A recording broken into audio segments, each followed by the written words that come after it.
Hello, hello, Hello. hello. Hi. Hey, dude. How you doing? I'm doing good, man. I just gotta say, first things first. I, for one, thought your story about your homie who you hadn't seen in like 15 years was pretty cool. Fuck chat. Yeah, yeah, that was definitely. It was just weird because I like, he and I were like childhood friends, and it was crazy seeing him. Like, haven't seen him forever. So yeah, thank you. I appreciate that. Yeah, chat was kind of weird champ last night. I don't know, dude. It's okay. The chat goes down dark paths sometimes. Yeah. Uh, all right. Well, dude. So you're ready for everything. Holy crap! Like you're already inviting me. You're good to go. You're on point. So, God. go. What are you gonna say? Oh, I was just gonna say you gotta be ready, dude. Yeah, man. You're well versed, even though we haven't coached yet. Um, so just go ahead and let me, I guess, know. I know your league is obviously platinum now, but and I assume Zerg because you got that fat Zergling. Oh, dude. What other race would you play, man? You know? Yeah, Zerg's pretty good. I agree. I think Zerg is the best by far. So yeah, just I guess go ahead and let me know like what's going on, like what you want to work on, or what specifically like you enjoy to play style wise. So I definitely, in the beginning, I will admit, in 2016, I dabbled in this game and I was a cheeser. I Okay. had no skill. I Okay. could take some games off people. And I was completely playing casually. And then in the last 2 months, I was like, hey, quarantine, got some free time. Let's learn StarCraft.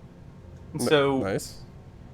started watching Bronze to GM, started playing as many ladder games a day as I could squeeze in, and really just recognizing, wow, I actually really suck at this game and would like to improve. I have a couple questions here. Let's see. I am god awful at ZvZ. Pretty much, if I get attacked in the first 5 minutes, I will instantly lose the game. Okay. You know, maybe droning a little too hard if that's possible.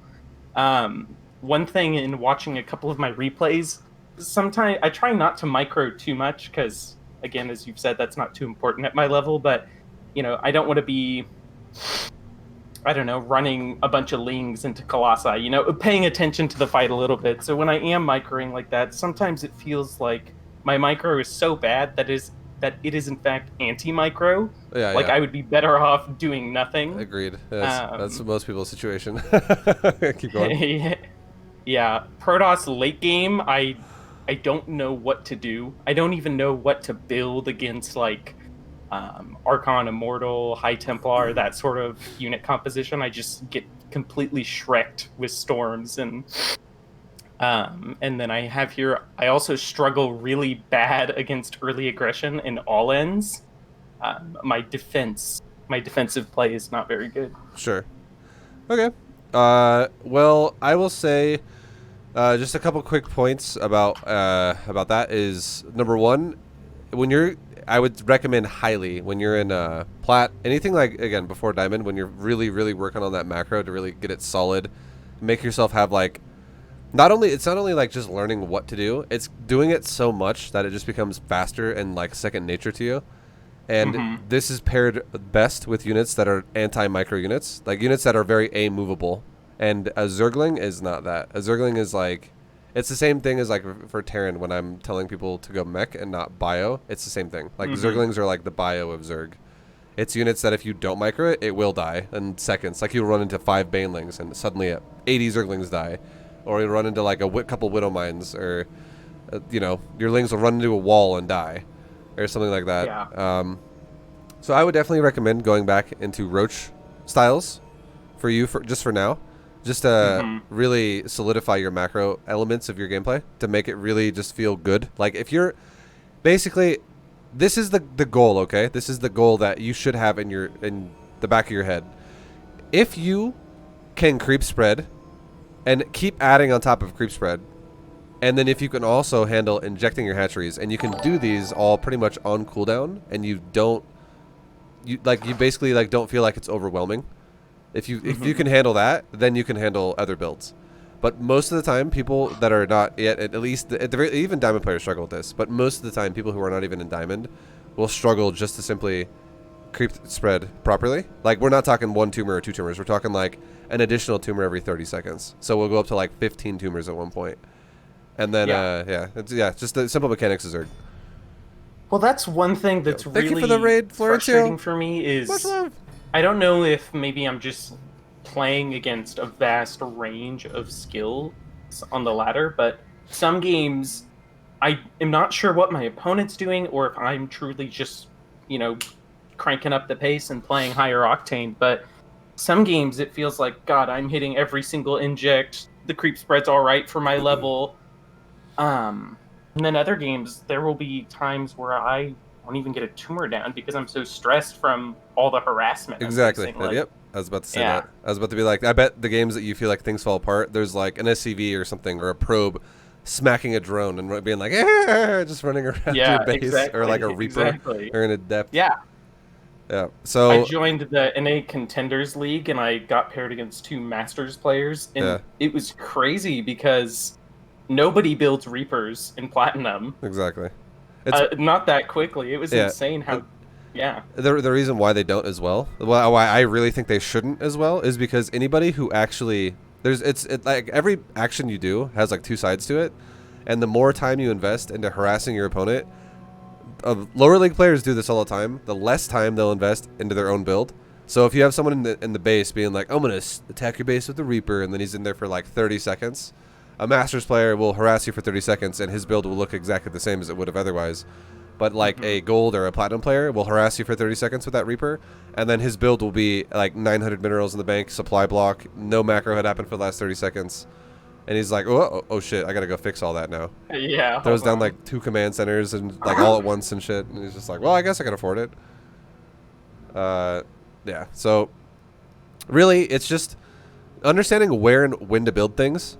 It doesn't have to be exactly, I wouldn't use the term a build order. It doesn't have to be precise. It just needs to be kind of, the best word I like to use here is efficient.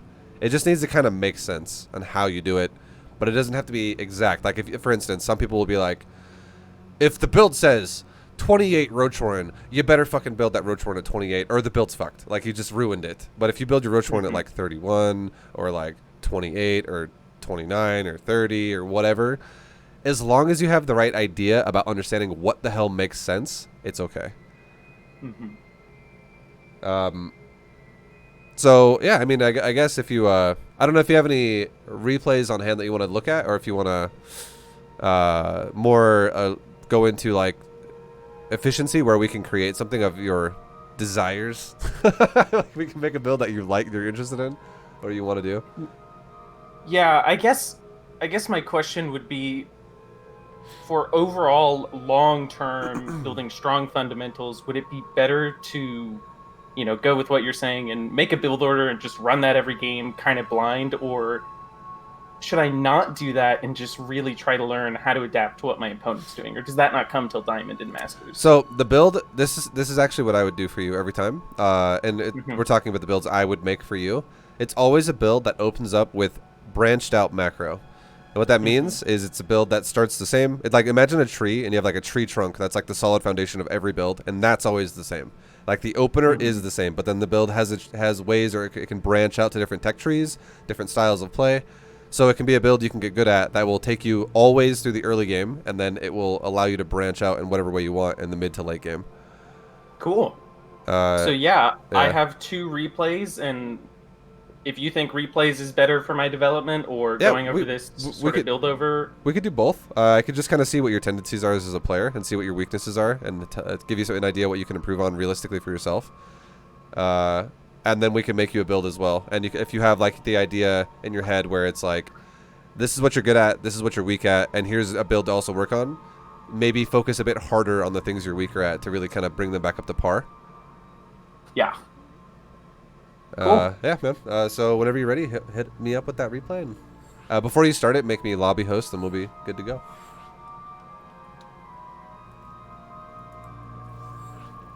Nice. All right, so just before we really dive hardcore into this, dude, do you want to focus on ZvT mainly today, or do you want to kind of balance? Because if you want to focus on multiple matchups, we'll probably have to go through this a lot faster. Let's just focus on ZvT today, because that's the most common race I see at this level. Sure. Okay, sounds good. All right. Okay. Go to your vision. Oh, and then this will go on YouTube, right? Because I'll Yeah. definitely Yeah. wanna. For sure. Cool. I'll link you. So the way it works is takes me usually 24 hours to edit and then upload the VOD. But then by Cool. tomorrow I'll send you maybe later tonight or tomorrow I'll send you a message in Discord and it'll be a link to the video. Awesome. Yeah. So yeah, ask as many questions as you want, and if you forget half the shit we talk about, yeah, you can always go back and watch the VOD. All right. So far, build is fine. I feel pretty comfortable with my first like 2 minutes, like getting the hatch out, 18 hatch, 17 No, I don't know. Okay, so I think it's the Cyril build. I saw some Loco video like 2 months ago, and I've just ran that every single game, no and matter what. that's Zergling based build, right? It's like a speedling opener, I imagine. Mm-hmm. Yeah, Yep. You do the two sets of lings. I would recommend maybe getting. I'm just gonna pause really fast, and I'm gonna say maybe get out of the habit of doing ling openers just for now. And the reason why, again, a lot of people, I feel like they get confused. They're like, wait, what? Like ling openers are good though in ZvT, and I do think they're good eventually. But the reason why I really highly recommend people get out of the habit of doing builds that require multitask attention is if you just solidify one aspect of your play. What literally happens, this is what happens to just people, like the way your brain works, and this happens to everybody eventually at some point. If you do something enough and you fixate on it and you just really make it second nature to you, that's exactly what it becomes, is second nature to you. You don't have to act, you have to use like zero brain power to do it anymore because you've done it so much that it's just part of your natural norm of what you do.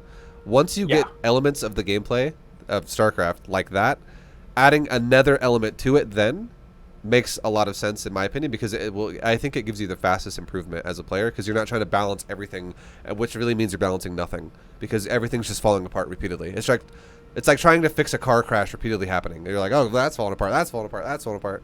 Or like a better analogy would be a boat that's sinking constantly. You're just plugging all the holes repeatedly, but the boat still sinks.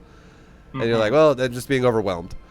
But I think if you just focus on like roach play for now, would be my high. Like again, you don't have to. You just know that you can do whatever you honestly can do whatever you want, and I'll give you the course of action that'll help you best for that.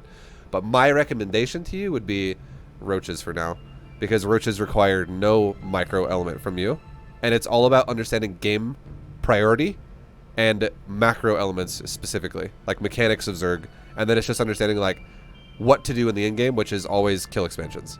If you kill expansions and you get to the end game, it makes the most sense because you run out of money in your early bases by that point. And with the end game doesn't have to be that far. It's like we're talking like literally 12, 13 minutes, and that's end game now. It's not like 30 minutes or 40 minutes. That's like supreme fucking like this game is your longest game of your life in StarCraft. The maybe 5 or 6 30 to 40 minute games I've played, I have all lost. That is just something I will worry about later, because that happens so rarely at my level that I don't really want to practice the ultra late game. Yeah. So since you are doing a speedlink based style, I'll ask you right now, and then I'm either going to go through this fast or go through this very thoroughly. Do you want to continue with Zergling styles, or do you want to focus on roach styles for now? It's really your call, whatever you prefer. No, if you think roach styles are better, I'm going to stop doing the lings, because I literally just did that because I saw a YouTube video on it once. And it was like the only thing I knew how to do. All right, sounds good. So I'm just going to kind of brush through this then, because really focusing on a ling build you're not going to do anymore for now is it's just going to waste a lot of the time that you have here. But we'll just kind of look at your theory about how you play then. We'll talk about what makes sense, what doesn't make sense, just so you get some ideas on how to understand the game. So the first 4 lings, always not bad idea. Even if you go for roach styles, I don't think that's a bad idea, just because it helps deal with the Reaper, which is totally fine. Yeah, I definitely think this guy was like a smurf, or maybe he was playing his placements, because he was doing a lot of stuff that people at my level normally don't do. Like, he was stemming in and clearing creep and kiting and doing all this crazy micro shit. Yeah. Now, it looks like... Oh, here's a question I have. Which races do I wall off against? Because I remember in one part of Bronze to GM, you said don't wall off against Protoss, but then you were always doing it against Zerg. Do I do it against Terran as well? Honestly, you can do it against every race if you want to make it really easy for yourself. But I would say it works best against Zerg and Protoss, or Zerg and Terran, and it works the least effective against Protoss. And the reason why is because Stalkers are a thing. and for Yeah. Protoss, and Protoss can literally, and also sort of sentries, and if Protoss wanted to, they could repeatedly abuse your wall with a ranged push. But Zerg and Terran, it's amazing to wall off against because you fuck over Hellions really hard, you fuck over Zergling all-ins really hard. And against Zerg specifically, back when you were like, well, I just died as Speedling all-ins, a great tip here is if you build your wall kind of like you did, I would say the best thing to do would be definitely don't extend that Rotoran. You want minimal surface area on every building, so you'd want that to be in a straight line, so only like 3 lings at a time could hit each building. Because if you look at the way Rotoran is designed, true. you have like 9 lings that could hit your Rotoran now. Because if it was Zerg, because you have 3 on the top, 3 on the bottom, 3 on the side, instead of just 3 on the side. And if they were all lined up, that's a really good point. Yeah, so you definitely want to like minimize surface area if you can. And this space you definitely can because it's a straight line. Yeah, no, I was just doing that out of habit. Yeah. I guess because I was going to the edge of the creep or something. I don't know what I was thinking there, but that's a really good point. Yeah, and then that just makes you deal with all-ins really easy. And then if it was Zerg, what you could do is you could fill in the final gap of like the doorway and build one final Evo chamber in there to like plug the final hole, which would allow you to build units behind it like roaches, and also have your queens kind of pull your queens to the wall and have them just smack and kill the Zerglings. Anyway, that would be great for Zerg, but walling against harassment is great when you're droning. That's the concept. That way you don't lose your drones, and you just get to get away with the fact that it buys you time to actually use it to then make units to defend yourself. Now, with this being said, what I've noticed this game so far is your larva. This is the biggest rule of Zerg that, again, we'll talk about as we go through this. But larva is the biggest priority of Zerg by far, and you should internally make this a golden rule for yourself, and it is unacceptable to have larva sitting on the hatchery, because if larva sits on the hatchery, you aren't generating anymore, and generating larva out of the hatcheries themselves is 50% of all larva. The other 50% of larva of generation of larva is injecting. So I'm literally losing half my larva. Yes, you are. Even if my injects are perfect. Yep, because an inject is about 30 seconds, and it gives you 3 larva. And in 30 seconds, you will generate 1 larva every 10 seconds out of the hatchery. But the hatchery itself stops it in generating larva once you have 3 on it. So my question here is, even though my 3rd base isn't done, because I don't want a long distance mine, right? What do I do with these larvae that are chilling? Do I just build a shit ton of overlords? So now, if you were going to go for a Zergling style, which is what you were doing, and we'll brush over this really fast. Your 3rd base is way too late. Your layer is way too fast, and I mean, you're also going for a Roach-Warren double Evo. So just know that the simple concept of ling openers are you're going to stay hatchery tech a little longer, and you're going to utilize faster expansions and more queens with more creep spread, stuff like that. If you're going to utilize tech builds, you're going to probably just kind of brush over or kind of skip over the early ling style opener, which means you're going to prioritize your layer faster. You're going to prioritize more gas faster. You're going to also, that's how you're going to spend your larva. Like, those are the ways it would go. And just to give you kind of a quota here of what you should be at, watch this. 6 minutes, okay? 6 minutes on the clock. Your drone count should be at, if you go for a speedling style opener, you go for a fast third, you should be at 66 drones by 6 minutes. Wow. And you are at a cozy 39. Yeah. So you're at, yeah, exactly. You haven't made drones since like the last 20 seconds. So you're at 39. Yeah, there's a large deficit there. Yeah, and you also have 16 larvae sitting there. So, I mean, I've noticed the whole time here. Again, we brushed over this really fast. I would have definitely made this. I would have thrown numbers at you, which would have probably made you go, "Holy fuck!"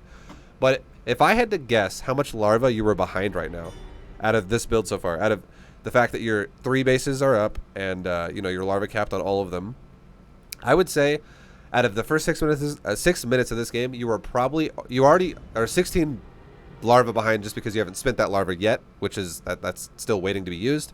But if we add on the 16 to what you've missed that doesn't exist, that should exist right now, I would say you're probably like 40 larvae behind already. Like 35 to 40 larvae behind. And the reason why is because, like I said, if 10 seconds goes by, that's 1 larva you no longer have if you just let larvae sit like this. And you multiply that now by 3 for each hatchery you have. Because you have 1 larva every 10 seconds on 3 hatcheries not being made now as well. So that adds up really fucking fast when it's not being utilized. And I think the majority of this game so far, you've had excess larva on the main and natural. So this has been like probably 3 minutes or 4 minutes of larva cap, larva cap, larva cap, larva cap. But more like 3 minutes. 4 minutes is unfair because you've spent a couple times, but you definitely have let it cap a lot. So you're behind like crazy right now. Your supply alone in drones should be 66, and your overall supply in total should be probably like 78 or like 80. Again, this is not even assuming you're playing like Serral, okay? Serral would be higher than that as well. Like someone like a pro level build would be higher because 66 is a fair assessment of just okay to good macro. That's not like you're balling out of control. That's the craziest you've ever played. So 66 would be a good quota. That's for speedlink style openers for it to be good, unless it's something to do with an aggressive timing. Basically, if it's a defensive speedlink opener, which is exactly what this is, because you take a fast third and you're droning and going to tech, 66 is your quota for 6 minutes. Our drones are in era. We evolved. Stuff got better. And then just watch the larva. Again, this is the golden rule for Zerg. And just hit U on the keyboard, and it shows you the units tab, and you can see the larva sitting there. This needs to be disappearing repeatedly, and if it disappears, it means you've spent it all. And the only time it's ever acceptable for it to be literally even over like 5 or 6 is when an eject pops off. And it's like you get waves of 3 all at once, and then you have to spin it right after that. But if you let it just sit, it, again, that's the whole concept of you're not generating larva, which means you're not going to be able to spin larva that no longer exists. That just, it puts your build so far behind. Well, I'm already kind of excited because this is a consistent theme in my games, is having too much larva on these hatcheries. Yeah. I think I've maybe been allocating too much of my APM to hitting injects and spreading creep versus focusing on the even more basic thing of, hey, spend your fucking larva, nerd. Yeah. Like, and that's the thing too. I'm glad you said that, because it harkens back to what we said at the beginning of this lesson, which is it actually is insanely hard to handle the mechanics of Zerg properly, while also like just doing it, like if you're doing it properly, like actually generating properly of larva and then spending it, generating your money properly and spending it, generating your creep properly and spreading it, actually properly hitting your injects, like all these things. The mechanics of Zerg and the buildup of Zerg is shit that people actually, it's really hard to do it, to do it well, and nobody in Platinum can do it. Not and when I say nobody in Platinum can do it, I know there's someone out there that's like, I can. Nobody in Diamond can even do it. People in Masters can barely even do it. People in GM, half the people in GM can't even do it. Like, it's something Seriously? you can, yeah, no, I'm dead serious. It's like, dude, I'm a retired pro gamer, and I can't even fucking do it half the time. Like, I'm like, oh shit, I'm supply blocked, and I'm like talking to my chat. I just played this game like shit in the first 4 minutes. It's okay, I'll try to recover. It's so hard that nobody, and just know that people like even like Serral can't even do it every single game. I mean, he's definitely probably like, he's the upper end of the spectrum here, because he's like one of the best pro gamers that has ever played this game. But the point is, you can always improve at your mechanics. You always can. You never should think you're just good at it. And if you just kind of put it on the back burner and you're like, you know what, I'm gonna do speedlink builds early on, it fucks everything up for you, because before you can even handle it even kind of like properly at all, you're adding all these other elements of your gameplay that require your attention as well, to make you just distract you essentially, and then it makes all your gameplay just kind of fall apart. wow, how much? Question about general practice, like, Yeah. should there be a certain split between ladder games, replays, and literally just going into a custom game and running through Zerg macro against like easy AI? Like, what is, Okay. for a Platinum player, what percentage of those activities or other activities I'm not even mentioning would you recommend? In my opinion, it doesn't matter what league you're in. This is what I would say is good practice for fast maximum improvement. Play a player who makes you work for the win, if you can. And like, if you want the best quality practice you're ever gonna get, play somebody that if you make a mistake against them, you die. And whoever that is, if you're Gold League and you're playing someone in Diamond 2 or something like that, and you're like, wow, he's way above my level, and if I play against this guy, I'm gonna die. Now for that guy, it's not gonna be good practice. But if that guy's willing to help you play, it's amazing practice for you, as long as you don't have a fragile ego and you're like, I don't want to fucking lose repeatedly. No, that sucks. I want to win. I want to feel good about myself. Because feeling good about yourself and getting better at the game are not the same thing. Feeling good about yourself is lying to yourself, saying, I'm better than I really am, and I'm really good. And then you get reality checks when you play someone better than you, and you're like, wow, I suck. I actually can improve a lot. And then as long as you don't mind that, and that gives you this like hunger or drive to get better, you will get better way faster if you play someone better than you. Because again, it just teaches you that you can't make a mistake. Because if you do, you die.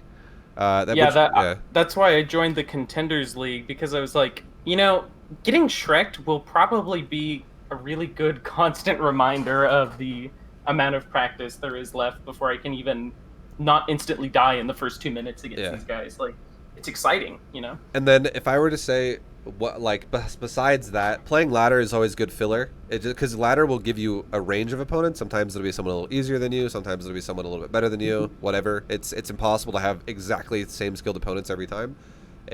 So ladder is just good to play games on, because experience also is a big deal here. You need to actually play the game. And then finally, watching replays. I'm not going to lie, watching replays is not that big of a change for you early on. It becomes something later on when you start getting really a lot more technical about it.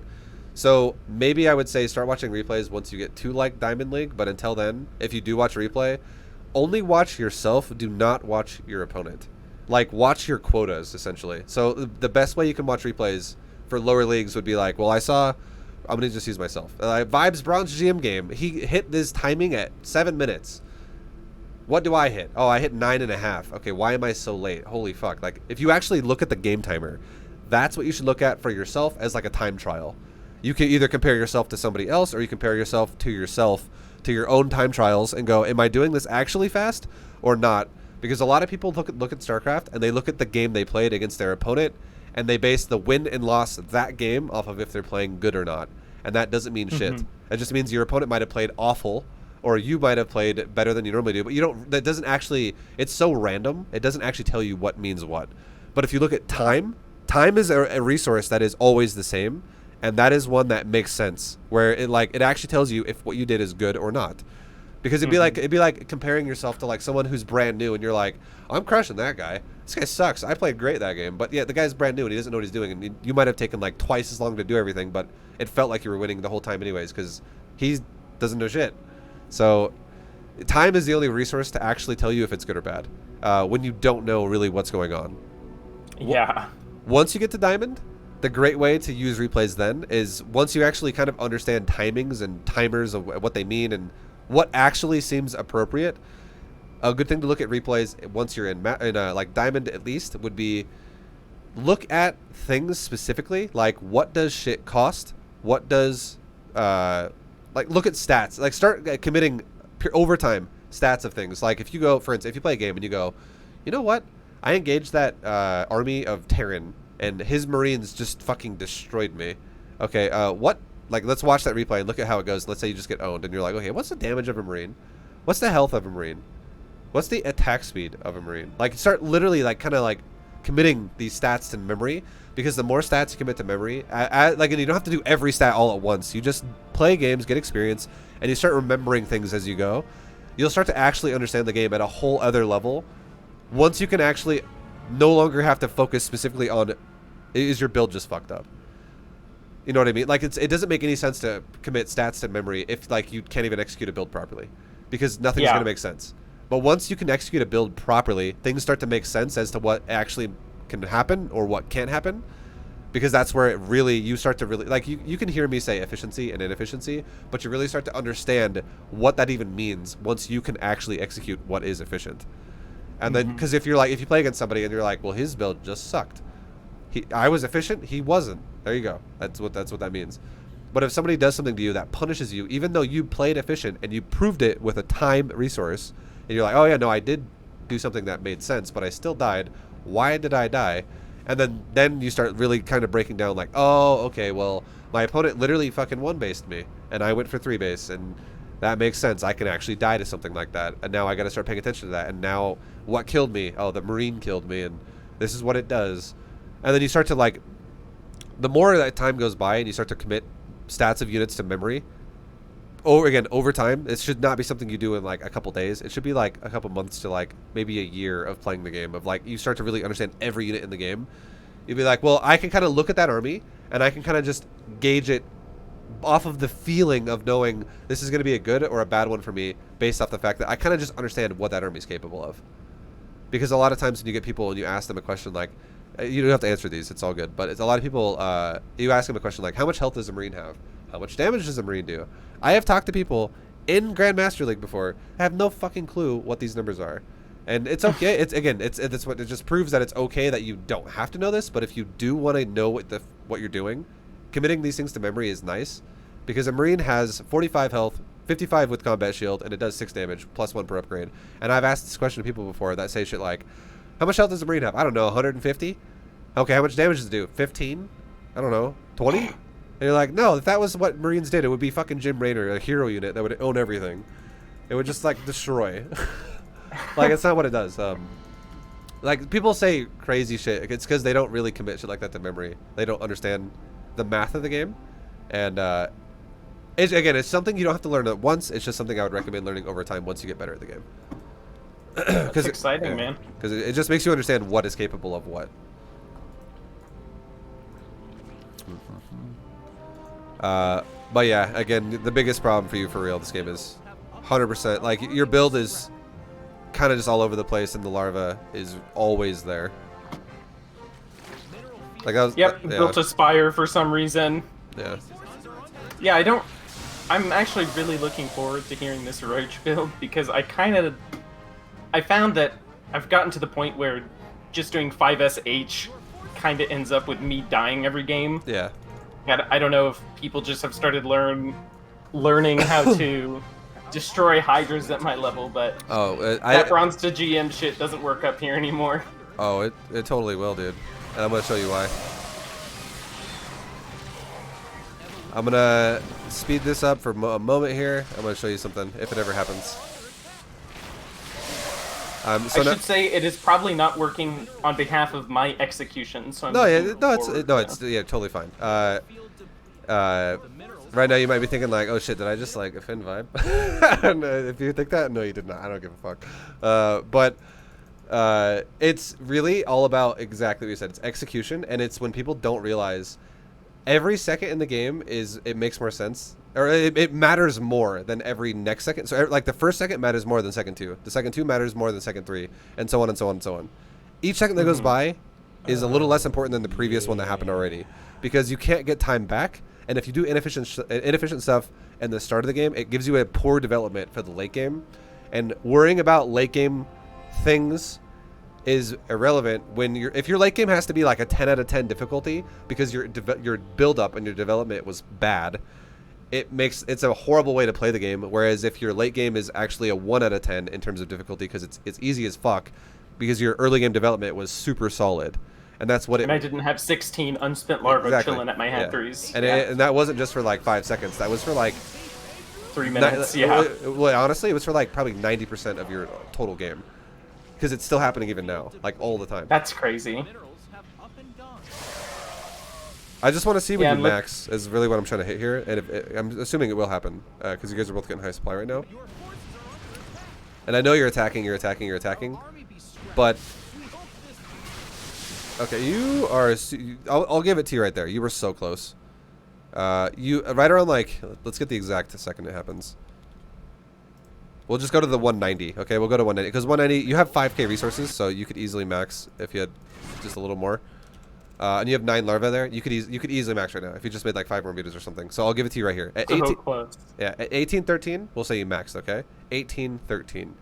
Now, now we're gonna back it up to 9 minutes, and I'm gonna write 1813 down just to make sure we remember that number because it's important.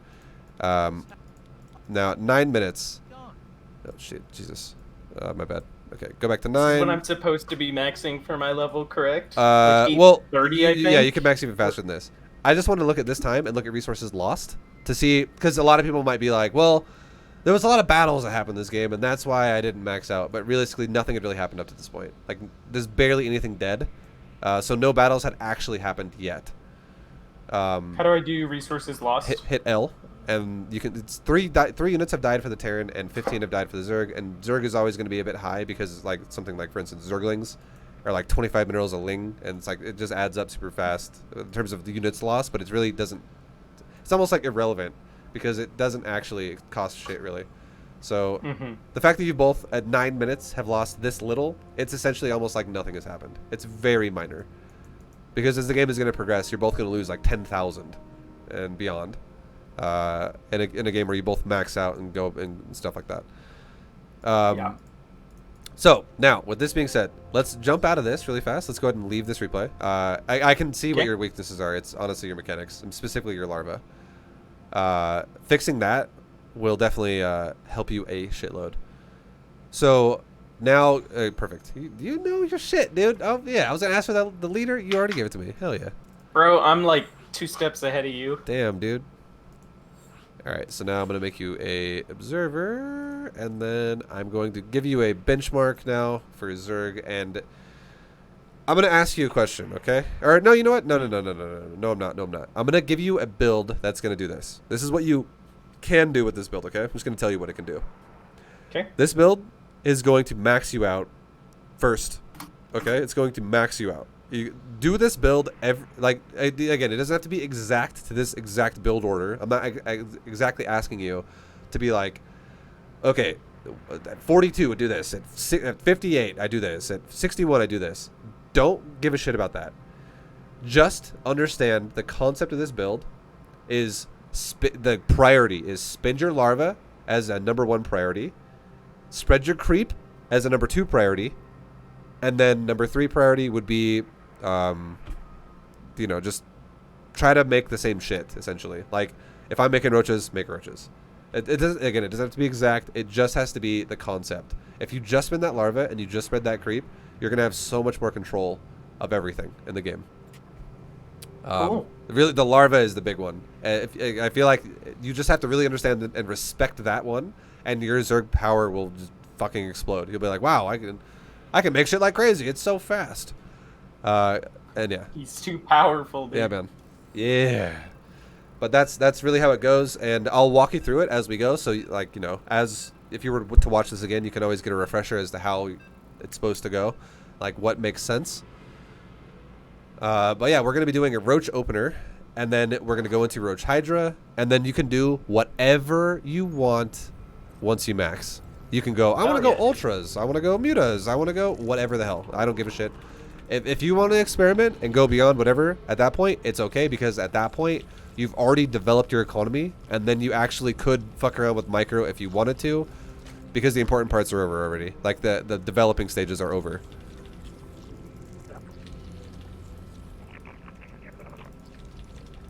Alright, so I am going to go for my expansion. We're going to take it, we can take it at 17.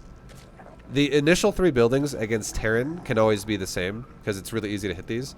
It can be 17 hatch, 18 pool, 20 gas. And the reason why we're taking our gas after the pool is because we're not doing a speedling opener. Said 17 hatch, 18 pool, 18 gas. 17 hatch, 18 pool, 20 gas.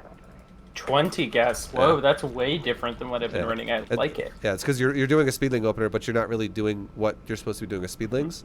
I'm doing a speedling opener without actually doing a speedling opener. Yeah, exactly, yeah.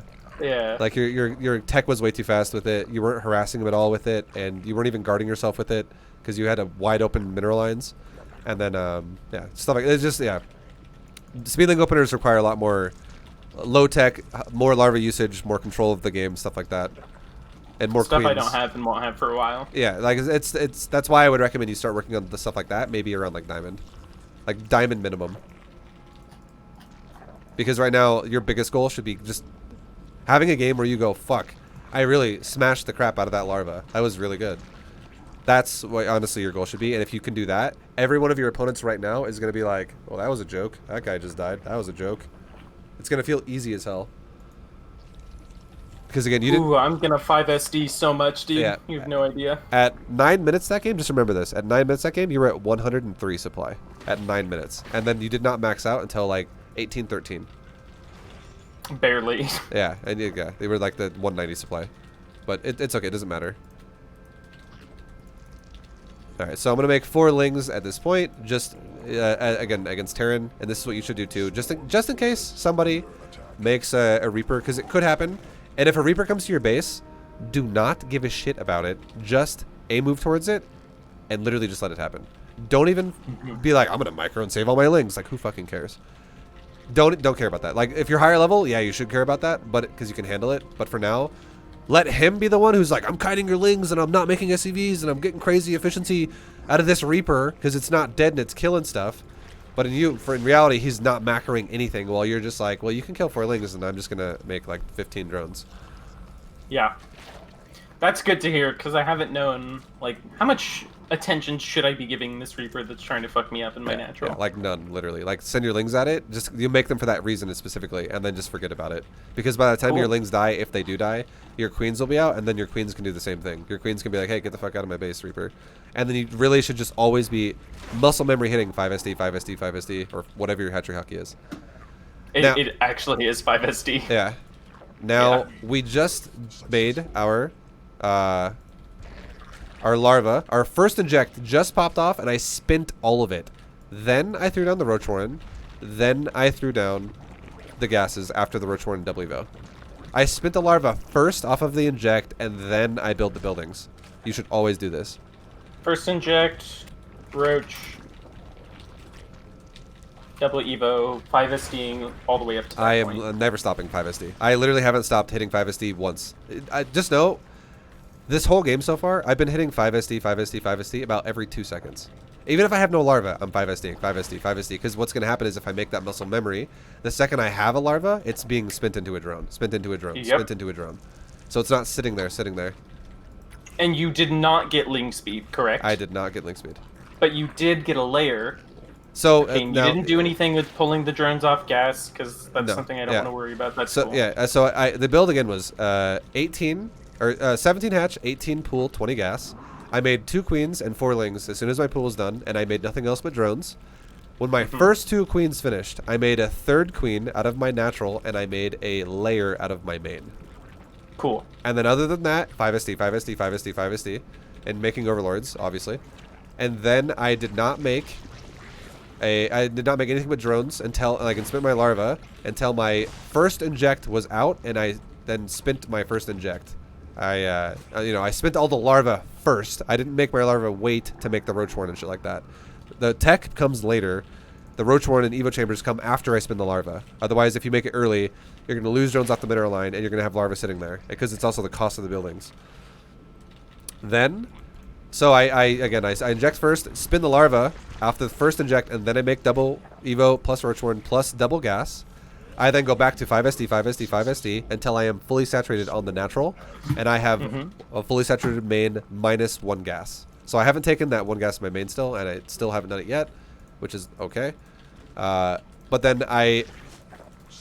so I droned up that like that until I hit 2 bases saturated, and then I made 8 roaches. Just 8 roaches, okay? Just 8. 8 roaches. And then I went back to making drones the whole time. And look at my drone count right now. I am at 66 drones at 552. Wow. And now I am at 72 drones at 558. I am at 72 drones. And now we're going to take our final gas. We're going to take our Hydroden. And so we're going I know the 3 base saturation Hydroden timing. I've heard you talk about that. When do you take the 4th? I feel like I'm either taking that way too early or way too late. Your 4th base is going to go down when your 3rd base is pretty much saturated. Cool. Like mineral wise. Yeah. So right around like anywhere between 6 to like 6:30 is okay. We took it obviously on the later end, but it's okay. And like cool. Again, the big one is the developing stages, and what, like, if you can develop the first 6 minutes well, you are playing like a boss, and like you are going to crush everybody in Platinum. Like, no one in Platinum is going to make you feel like you are going to have problems, because they are all going to have supply problems of their own against yours. Because again, we talked about how you at 9 minutes, you were at 103 supply. I am at 116 supply at 7 minutes. Now 120. Wow. And I'm doing nothing to attack him. I am literally creep spreading and spinning my larva, spinning my larva, spinning my larva, spinning my larva. That's all I'm doing. I'm just sitting here too. Do you have any videos on optimal creep spread? Because I feel like the way I was doing creep spread in the beginning was just having like 4 queens going down and putting tumors everywhere. So I've talked about it in beta GM, And the way you should creep spread is I would recommend hotkeying a queen that creep spreads.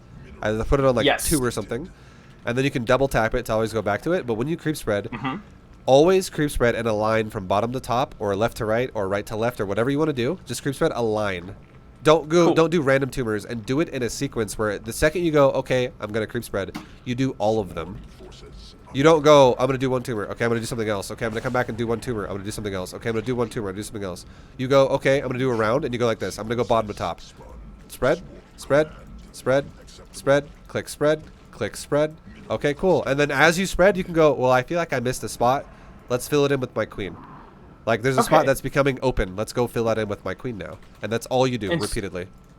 And do you just have 1 creep spreading queen? Because Yes. I had Yep. like 4. Yes, you should only have 1 if you're doing a roach style. Cool. If you're doing a speedling Oh, style, so the reason Yeah, if that's you- why the pros always have like 8 Yes. fucking queens it's roaming. because they're the doing a map. speedling style. And speedling styles are Okay. vulnerable to shit early game, which is what queens cover, and they also give a lot of creep spread. And now we max out this game pretty much at like 850. Well, we will max out at 850. I'm waiting on the last couple larvae to spawn. Wow, And that makes a lot there you more go. sense, and I'm really hyped because I feel like I was playing both styles You were yeah. wrong. You were playing a speedling style that was teching, no control. And now at this point, you would just A move here. You don't even micro, like, literally. Still, you can A move it, and you just fucking make units in the process. Be like, okay, well, I'm remaking. And I don't gotta do any Okay. weird Ravager shit where I'm trying to hit the bios. No. Cool. That's micro again, and it's going to distract you from actually macroing, because right now, once you get to this stage, what you should worry about now is not, how do I take the most efficient fight I could possibly take? It's, how do I stay at 200 supply the whole time?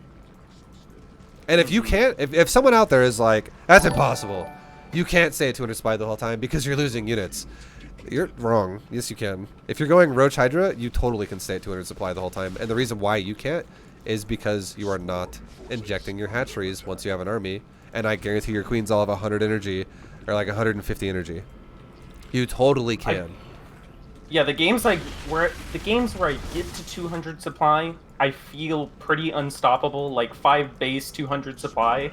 Yeah. I don't feel I can lose at that point, but my early game has so many holes in it that I struggle to get to that point. Yeah. It makes ever. The weaker your early game is, the harder the late game will feel every time. And then look at the crease sword right now too. At 10 minutes, insane. yeah, like that's all we're doing. I'm not microing anything. I just go, move him. I haven't even looked at my army since I've been fighting him. Which is, again, that's how you should play right now. Because your goal should not be, how do I have the best army micro? Because you should not be worrying about micro until you can creep spread like this. Until you can inject like this. So if you focus on that as your priority, where you're like, now how much, like since you're watching the game as the referee, you can see how much larvae I have. And I bet right now, I probably have like 50 larvae sitting there. Something 47. around. Yeah. Yep.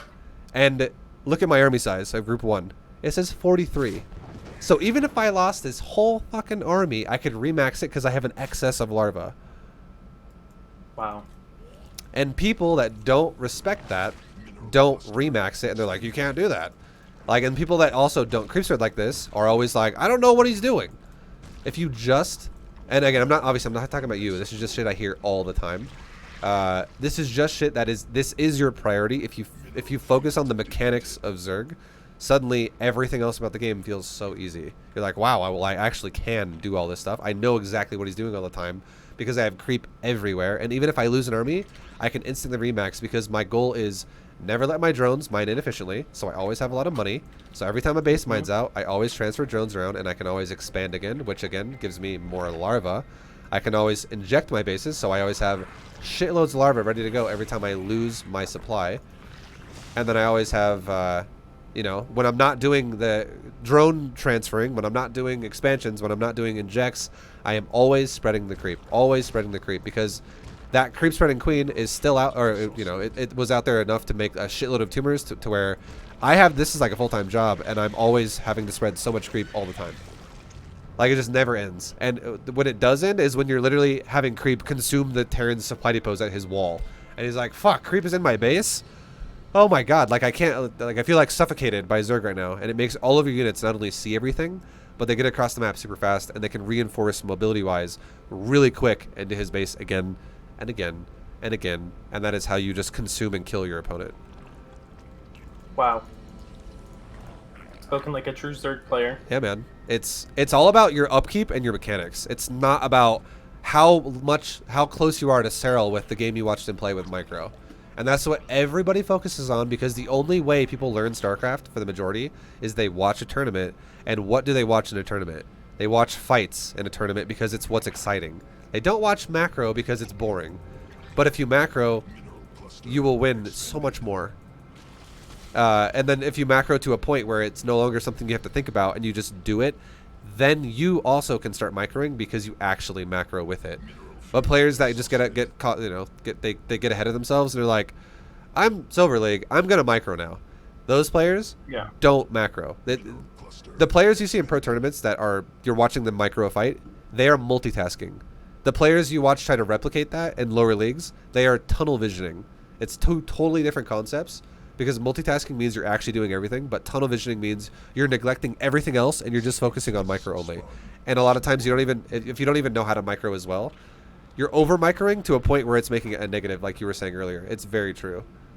That's what's good to hear, because a lot of my buddies who play this game, I guess, have the wrong idea in that I say, oh, I'm literally just going to macro and then A-click your base, and they're like, nah, bro, you're never going to win that game. And they are beating me.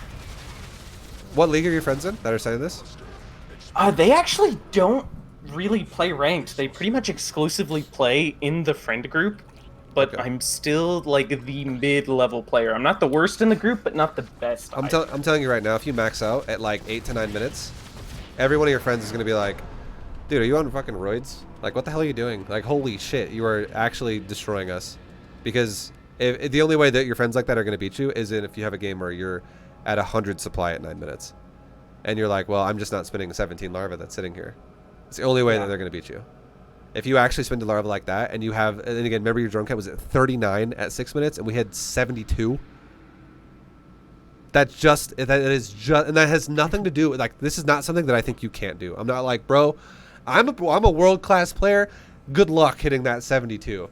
It's literally me just going 5SD, 5SD, 5SD, and anybody can do that. Anybody can do that. You just have to do it repetitively. Whew. Lots to work on, my friend. Yeah, man. Do you have questions about anything we talked about? And because, again, feel free, even if it's not related to what we just said, any question you have about anything related to StarCraft, by all means, go for it, and I'll help you find an answer. The build is great. I know what I need to work on. I don't know, man. I feel like I have the tools. I just need to go out and use them. You know what I'm saying? Sure. All right, and then I guess I'll give you some advice, okay? This is going to be if I was going to give you like a homework assignment or like a big picture thing where I'm not going to be like, this is something you got to get in your next coaching lesson. Like if you don't ever want to get coached again, this could be your guide to like success over time for yourself. If you just wanted to take the reins yourself and just go from there. The best thing you can do for yourself from now on would be just work on what we just talked about. Try to get your mechanics down. If once you get to that point where you're like, I am feeling fucking solid, I guarantee you're going to see promotions to Diamond League. I guarantee it. There is no way you're ever going to stay in Platinum League if you're hitting like 66 plus drone saturations by 6 minutes. Like, you are not Platinum level anymore. You are definitely above that. Like, you're going to, like, and again, you can do that in Platinum. It's just understanding that that's important is the biggest goal, like the goal to overcome. Once you start being able to really do it and you get promoted and now we're talking you're in Diamond League, the best thing you can do for yourself is, I don't mind if you look at high level builds and you try to replicate them as well. It's okay, because you should have always in the back of your mind, macro is my god thing that I need to respect. That is what like I worship, macro. Like, you have to understand that to get better as a player. Because even players who all-in still macro and multitask, produce shit while they're all-inning at higher levels. It's not just like, I don't have to macro anything. So knowing that, and then pay attention to timers, okay? If you ever look at a replay and study a replay, and you're like, okay, well, this is going to be, like, I'm looking at the loco example, that's totally fine. I don't mind that you did that. That's great. There are plenty of people out there that know what they're talking about StarCraft, and Loco is someone who is very capable at StarCraft, and he's also describing a Cyril game who is like the best fucking Zerg ever. Oh, So, you even know the video I'm talking about, dude. oh no, I know who Loco is. I don't know the exact video, but I know the concept, and I'm friends with Loco, and I know who Cyril is. That's very capable. Like if someone was like, hey ViBE, brand new to the game, if I go watch a Loco video about Cyril, is that going to do anything positive for me? I'd be like, yeah, it's going to definitely, like, that's definitely something that eventually you could go into and it would help you out. But again, for now, that is something that I would, like, if I'm going to really break it down, if we're talking about Zergling style specifically, that is something I would say is diamond minimum. If you want fast improvement. I'm just saying there's a lot of sources out there that are reputable, that are good for, like, learning the game. And you can take one of those sources, whatever it is, and you go, okay, well, that's a good build. This guy is GM. He knows what he's talking about. Whatever. That's fine.